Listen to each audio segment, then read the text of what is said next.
The departure. Ambassador Sarah Chen stood at the center of the Grand Assembly Hall, her small human form dwarfed by the massive crystalline dome above. Around her, representatives from 300 alien civilizations filled the tiered amphitheater. The Volturi delegation floated in their water-filled chambers. The silicon-based Querics sat motionless like living statues. The energy beings from Nexus Prime flickered in their containment fields. For 75 years, this had been humanity's assigned place. The observer's platform, always watching, never fully participating. Esteemed members of the Galactic Federation, Sarah began, her voice steadied despite the weight of what she was about to say. I come before you today not to plead, not to negotiate, but to inform you of Earth's final decision. High Chancellor Vexhai, a creature of shifting colors and multiple eyes, leaned forward from his elevated throne. Ambassador Chen, surely you haven't called this emergency session to rehash old grievances. The Council's position on humanity's membership status remains unchanged. Sarah's lips curved into a sad smile. No, Chancellor. I'm here to tell you that as of this moment, humanity withdraws from all Federation activities. We're leaving. The hall erupted in a cacophony of alien sounds, chirps, hisses, electromagnetic pulses.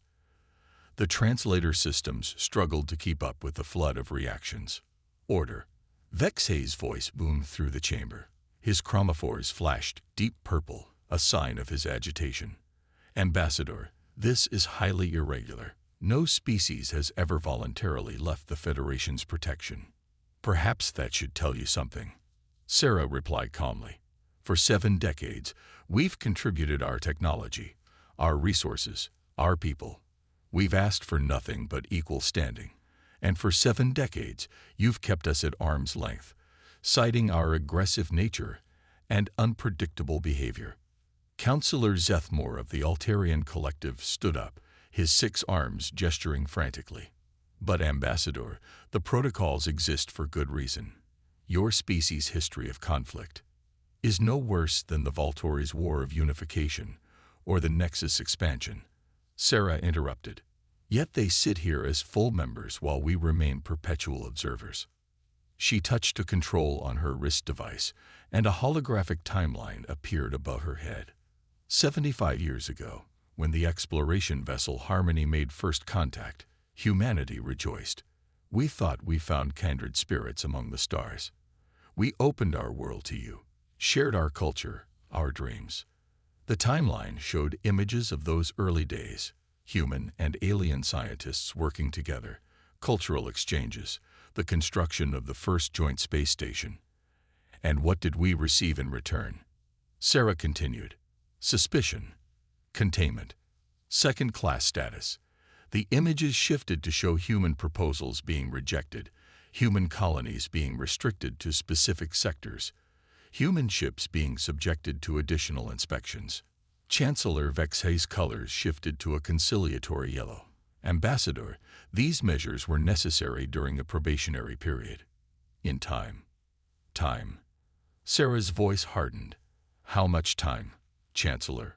Another century, a millennium. No, we're done waiting. She gestured, and new images appeared. Massive ships under construction, entire colonies being dismantled, humans packing up research stations. Effective immediately, all human personnel will withdraw from Federation projects. Our colonies will be evacuated. Our technology will be removed from Federation systems. Within 1 standard year, there will be no human presence in Federation space. The uproar was immediate and deafening. Representatives stood, sat, or floated in shock. Some tried to speak over others, creating a chaos of untranslated noise. Through it all, Sarah remained calm, waiting for the storm to subside. Finally, Elder Crix of the ancient Meridian Order spoke, her crystalline form chiming softly. Young one, you speak of leaving as if there is somewhere to go. Beyond Federation space lies only the dark sectors, unexplored, dangerous, filled with unknown threats. Sarah's expression softened as she looked at the elderly being. With respect, Elder, Humanity has always been explorers. We've faced the unknown before. But your entire civilization. Crix persisted. Billions of souls venturing into uncharted space. It's suicide. Maybe, Sarah admitted. Or maybe it's exactly what we need to become who we're meant to be. Not as subjects of the Federation, but as free beings charting our own course. Chancellor Vexhay's colors had darkened to near black. This is madness. The Federation offers protection, trade, knowledge. At the price of our dignity, Sarah cut in. You want us to remain children under your guidance forever. We choose to grow up, even if it means making our own mistakes. She paused, looking around the chamber one last time. Our decision is final. We'll complete our withdrawal peacefully and systematically. Any Federation citizens in human space will be safely returned. Any joint projects will be properly transitioned. And then, asked Counselor Zethmore, his voice subdued. Then we say goodbye. Sarah said simply, we bear you no ill will. We hope that someday, when fear no longer guides your decisions, we might meet again as equals. With that, she turned and walked toward the exit. Behind her, the greatest deliberative body in the galaxy sat in stunned silence, watching humanity's representative leave their hall for the last time. As Sarah reached the massive doors, Chancellor Vexhay called out, wait, there must be room for negotiation. Perhaps limited membership. Sarah paused but didn't turn around. The time for negotiation passed long ago, Chancellor. Goodbye. The doors closed behind her with a resonating thud that echoed through the silent chamber. In the weeks that followed, the Federation watched in disbelief as humanity kept its word. The evacuation was unlike anything they'd seen, not a panicked flight, but a methodical, carefully orchestrated withdrawal. On New Geneva, the sprawling human colony that had served as their administrative center in Federation space, Director Michael Okafor supervised the systematic shutdown. Towers that had taken decades to build were carefully deconstructed. Libraries of human knowledge were digitized and removed. Even the gardens, a source of wonder for many alien visitors, were carefully transplanted into massive bioships. Director, his aide, Lisa Park, approached with a datapad. The Volturi ambassador is here. They're concerned about the water purification systems we install on their worlds. Michael sighed. Of course they are.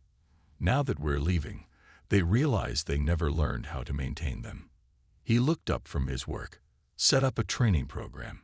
We'll teach them the basics, leave them the manuals.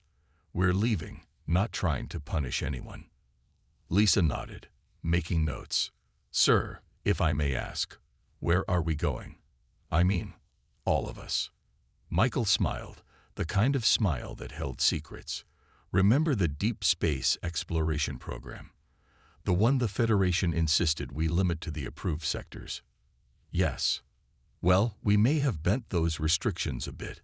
Our scouts found something out there, Lisa. Something incredible. Her eyes widened. You mean? I mean humanity's future isn't in begging for scraps at the Federation's table. It's out there, waiting for us to claim it. The evacuation continued with military precision. On the fortress world of Gibraltar II, Admiral Yuki Tanaka oversaw the removal of humanity's defense fleet. The Federation had always been nervous about human military capabilities, restricting their ships to peacekeeping roles. Ma'am, Captain James Rodriguez reported, the Defiant, Courage, and Liberty have completed their final patrols. All human vessels accounted for, and our personnel on Federation bases. Last shuttles departing now. Though, he hesitated, several alien commanders have formally protested. Apparently, human officers were handling a lot more of the logistics than anyone realized. Tanaka allowed herself a grim smile. They wanted to keep us contained, not realizing we'd become essential to their operations. Well, they're about to learn the difference between having humans as junior partners and not having us at all. On the research station orbiting Kepler 442, Dr. Amara Okonkwo supervised the careful extraction of human scientific equipment. The station had been a joint venture, but humans had contributed most of the advanced sensors and analytical systems. Doctor, her Altarian colleague, Zeth Nix, approached nervously. The quantum field generators you're removing, we need those for the dark matter experiments. Amara paused in her work, sympathy in her eyes. I'm sorry, Zeth. Those generators use proprietary human technology.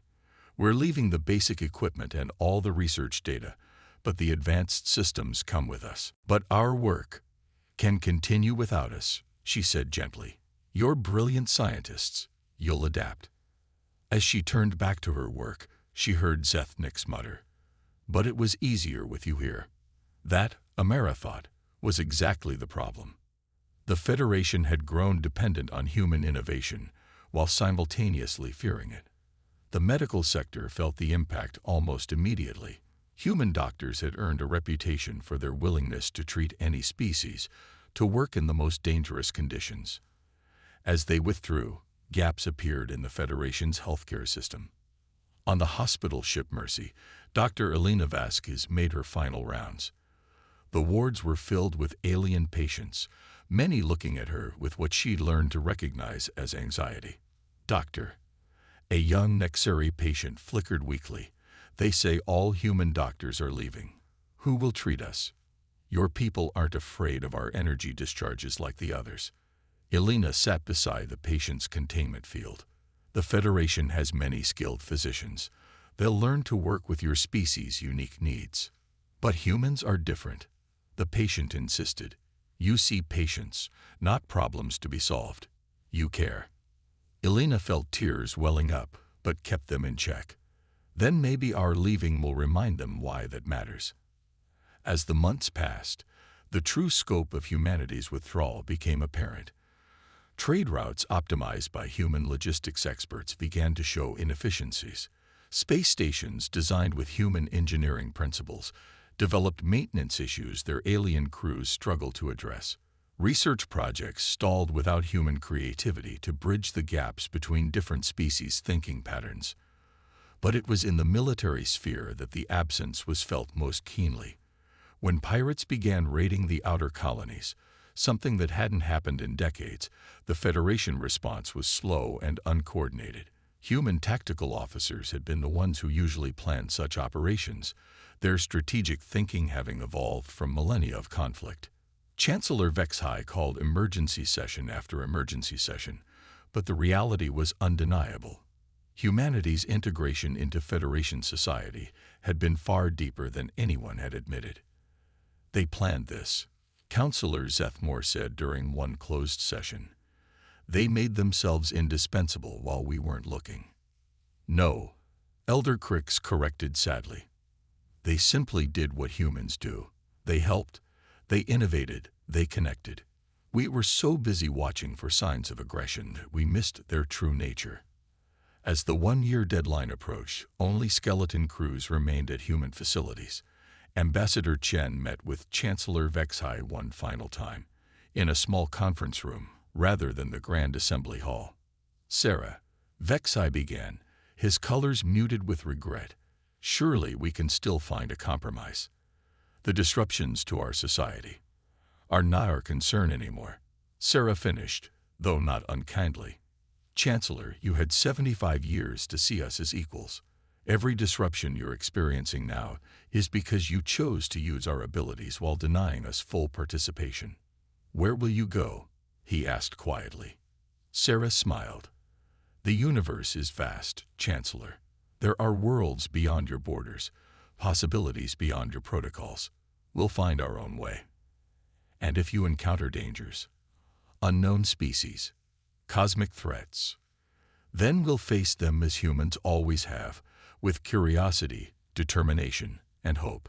As she stood to leave, Vexhai made one last attempt. The Federation could change. Give us time. Time, Sarah said softly, is the one thing we're no longer willing to give. The final evacuation ships departed on schedule. Massive colony vessels, sleek warships, converted cargo haulers. Every human who chose to leave. And that was nearly all of them. found space aboard the Exodus fleet.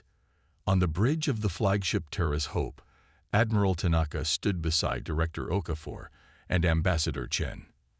Behind them, the view screen showed the last human installations in Federation space, now empty and silent. All ships report ready for departure, Captain Rodriguez announced. Sarah nodded. Send the final message. The aftermath. 6 months after humanity's exodus, Counselor Zethmore led an inspection team through the abandoned human colony of New Horizons. The silence was oppressive, broken only by their footsteps echoing through empty corridors. They were thorough, observed Inspector Veltak, scanning an empty laboratory. Not a single piece of advanced equipment remains. Zethmore ran a hand along a bare wall where monitoring systems once hummed with activity. They took everything, even the artwork from the common areas. What struck him most was the deliberate nature of the abandonment. No damage from hasty removal, no forgotten items tucked in corners. Every space had been methodically cleared, cleaned, and shut down. The humans had left behind empty shells, functional buildings stripped of everything that made them valuable. In what had been the colony's command center, they found a simple plaque on the wall. We came as friends, stayed as observers, and left as strangers. May you find wisdom in our absence. Dramatic, Veltak muttered, but Zethmore detected uncertainty in his colleague's voice. As they continued their tour, reports came in from other abandoned human sites. The pattern was identical everywhere. Complete removal of anything uniquely human, perfect preservation of basic infrastructure, and always those carefully worded farewell messages. Sir, an aide approached, we're receiving priority communications from the Trade Commission. They're reporting significant disruptions in the outer rim supply chains. Zethmore sighed. Let me guess, routes planned by human logistics teams. Yes, sir. Also, 3 manufacturing hubs are operating at reduced capacity. Apparently, human engineers had optimized their processes in ways the original designers don't fully understand. The true impact of humanity's departure revealed itself gradually, like cracks spreading through a foundation. The Federation's economy, built on interconnected trade networks, began showing signs of strain. Supply chains sputtered. Delivery times increased. Costs rose. At the Federation's central bank, economic advisor Jen Tai presented grim projections to the Monetary Council. Human economists comprised only 5% of our financial sector, but they managed nearly 20% of our most complex transactions. Their departure has created knowledge gaps we're struggling to fill. Surely we can adapt their methods, asked the council chair. Jen Tai's feathers ruffled in frustration. Their methods relied on something they called intuitive pattern recognition. Our analysts understand the mathematics, but not the intuitive leaps humans made to identify opportunities and risks. 3 months later, the security situation deteriorated further. The Ravager clans, pirates who had been dormant for decades, launched coordinated attacks on Federation shipping. The response was chaotic. Fleet movements were uncoordinated, tactical planning was rigid, and commanders struggled to adapt to the pirates' unconventional strategies. Admiral Korth, commanding the Federation's 3rd Fleet, found himself missing human tactical officers. They had a saying, he told his staff during a particularly frustrating planning session. No plan survives contact with the enemy. They built flexibility into everything. We build perfect plans that shatter at the first complication. The battle for Nexus Station proved his point. Despite superior numbers and firepower, Federation forces took heavy casualties before driving off the raiders. The after-action report was damning. Human strategic doctrine had been keeping Federation tactics modern without anyone realizing it. But it was a medical crisis that truly drove home humanity's absence. The Helox plague, dormant for centuries, re-emerged in the outer colonies. In the past, human medical teams had been first responders to such outbreaks, their robust immune systems and adaptable thinking making them ideal for containment operations. We need those human emergency protocols, Dr. Velanen said during a crisis meeting, his scales flushed with stress. Their combat medicine approach was crude by our standards, but it worked. We have their manuals, Chief Medical Officer Gentar reminded him. Manuals don't capture human instinct. Velnon shot back. They had a gift for triage, for making hard decisions quickly. They saved lives by knowing when to break rules. The plague spread for weeks before Federation medical teams managed to contain it. The death toll was in the millions, far higher than any outbreak in the previous century. In the Grand Assembly Hall, Chancellor Vexhai faced increasingly hostile questions. His colors shifted constantly, unable to settle on a single emotional state. "How did we become so dependent without noticing?" demanded the Volturi ambassador. Elder Crix answered, her ancient voice heavy with regret. "Because we were so focused on what humans might take from us that we never appreciated what they gave. Their contributions seemed small, a suggestion here, an innovation there. But together, they formed the sinews that held our civilization together. Can we bring them back?" asked a junior counselor. "With what offer?" Vexhai replied bitterly. "Full membership. They've proven they don't need us. We needed them." The economic data supported his pessimism. Federation GDP had dropped 15% and was still falling. Technology advancement had slowed to a crawl without human researchers pushing boundaries. Even cultural exchange had stagnated. Humans had been unconscious mediators, their art and philosophy bridging gaps between radically different species.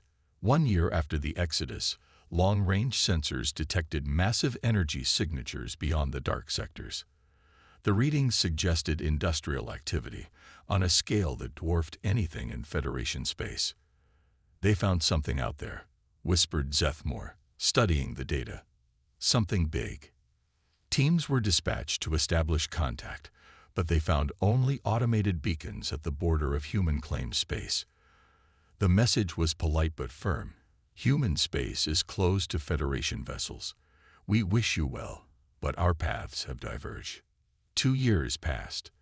The Federation stabilized at a lower level of function, adapting slowly to humanity's absence. Then came the swarm. The crystalline entities emerged from deep space, consuming everything in their path. Planets were stripped bare, stars drained of energy. The Federation's response was paralyzed by debate and protocol, while entire systems died. As the swarm approached core Federation worlds, a human fleet appeared. Not the modest peacekeeping forces the Federation remembered, but massive dreadnoughts that dwarfed anything in known space, ships that bent space around them, weapons that manipulated fundamental forces. The battle was brief. Human forces engaged the swarm with tactics that seemed impossible, predictions of entity movements that bordered on prescience, weapons that adapted in real time to crystalline defenses, coordinated strikes that suggested a level of communication beyond anything the Federation understood. When the swarm was broken, the human fleet prepared to leave. Chancellor Vexhai himself hailed their command ship, his colors cycling through desperate patterns. "Please," he said, abandoning all pretense of dignity. "We need to talk. The Federation has learned." The response came not from a human, but from something that looked like a human but seemed more. Eyes that held depths of wisdom, a presence that suggested evolution beyond baseline humanity. "Chancellor," the being said, its voice carrying harmonics that resonated in ways that made every species translator struggle. "We are no longer the humans you knew.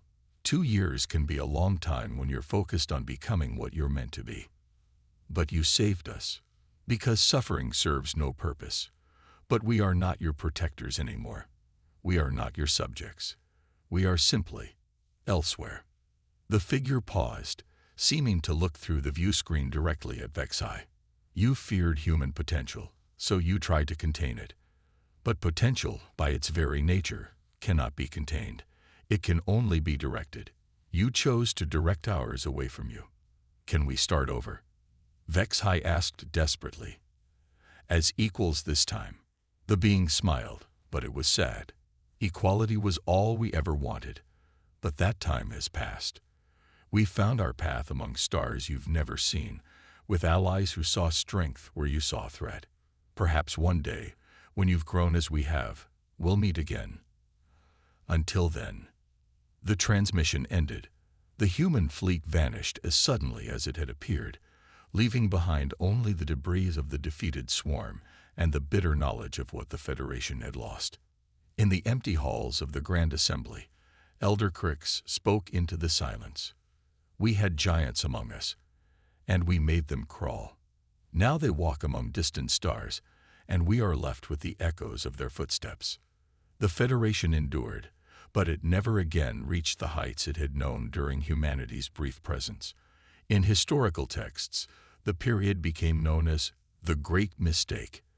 Not humanity's departure, but the fear that drove them away. Sometimes, deep space sensors would detect traces of vast megastructures beyond known space, hints of civilizations building wonders that defied understanding. The signatures were unmistakably human in origin, yet suggested achievements that transcended anything humanity had shown before. They had found their destiny among the stars. The Federation had only memories and regret. And in the darkness between galaxies, humanity continued to evolve, to explore, to become something greater than their origins. They had left as outcasts, but traveled now as pioneers of a future the Federation could only dream about. The stars had called, and humanity had answered. And the galaxy would never be the same. We came as strangers, stayed as friends, left as legends. May the stars guide you as they guided us.